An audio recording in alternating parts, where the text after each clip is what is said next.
This is kind of part two of the religious series of, the difference between the Christian religions and between other religions, and also the Orient and East India and all the various associated countries of Tibet and Thailand and Cambodia and Vietnam, etc.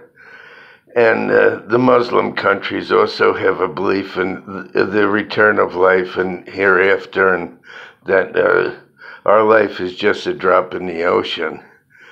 But I believe every life that we live, assuming we live more than one, is important to get something done to achieve as much as you can do and to grow.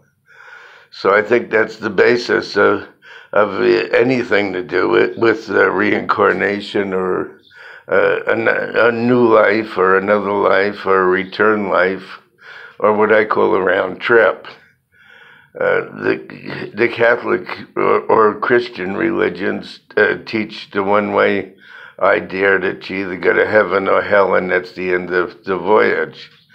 And the rest of the world, and including the American spiritualists and the English spiritualists, believe in reincarnation and that life is kind of like a place to work out problems and lessons, and you keep returning until you get it right. And that life is like a school, and each life gives a life lesson that contributes to your whole development. And it goes on and on until you get it perfect. So there's two different views to that. The Fox sisters in the late 1800s made people aware of spiritualism, which had to do with reincarnation, the spirit world, and then of course you get into mediumship, which is communication with the spirit world, where some people or like a tuner that can tune into that world. It's like a radio. The radio is just a means of picking up radio waves. But without the radio waves, people are unaware of the radio signals and the TV signals unless they have a monitor. And unless you have a cell phone, you're unaware of the cell satellites and cell towers if you don't have a cell phone to pick up the signal.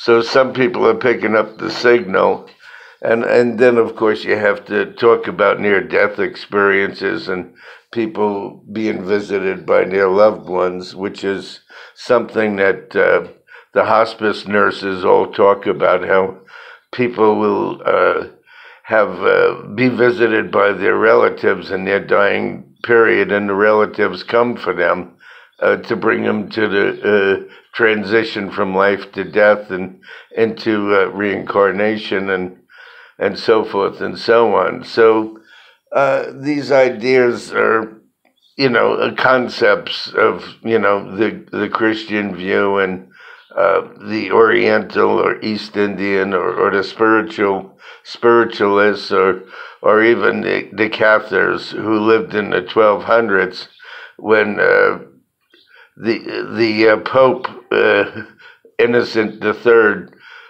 gave special dispensation to the First Crusade to slaughter these people, and he gave them kind of like a hold harmless clause, and they didn't have to live by the precepts of the Ten Commandments, which of course says do not kill.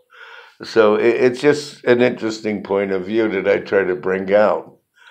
And whatever somebody thinks is fine. I mean, somebody, if they're comfortable with their own beliefs and what they think and their own lifestyle, and they feel that they're doing the best they can in our life, they shouldn't really worry about what somebody else thinks.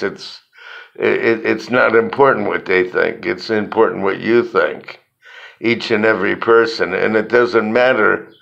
And you shouldn't hold it against somebody else for their beliefs.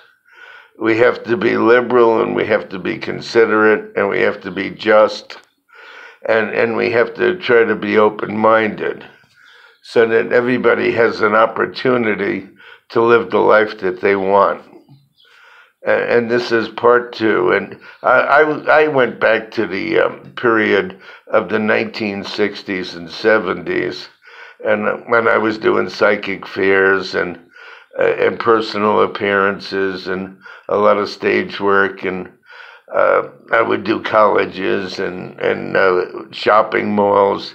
And at that time, what was in vogue was the thought at that time was learn palmistry, learn how to read cards, learn how to read tarot cards, regular cards, handwriting, and so forth and so on.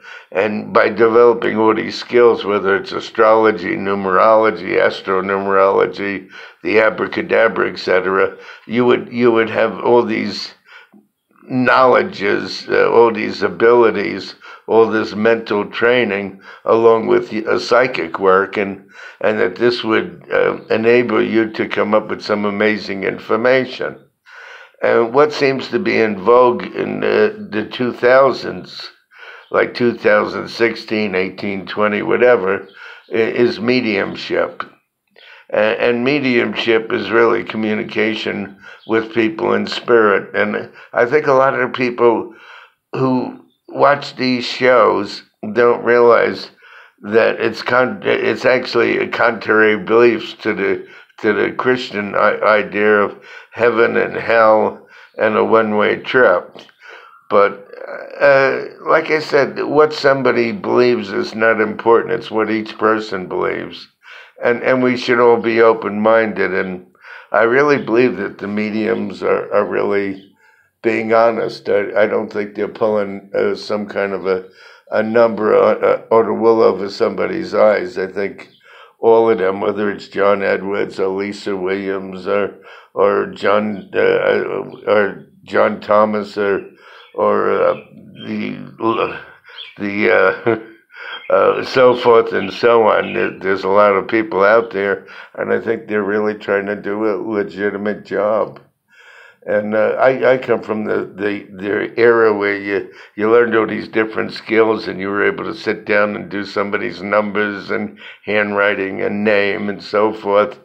And by doing these things, this was how you did a reading, so to speak, a personal sitting with somebody. And today it seems to be more towards the mediumship thing. But no, I say we shouldn't discount the old training and ideas. It was still psychic, believe it or not. The people bounced the psychic off these various methods, which I have on all my internet sites on YouTube. And I try to teach psychics how to use these things.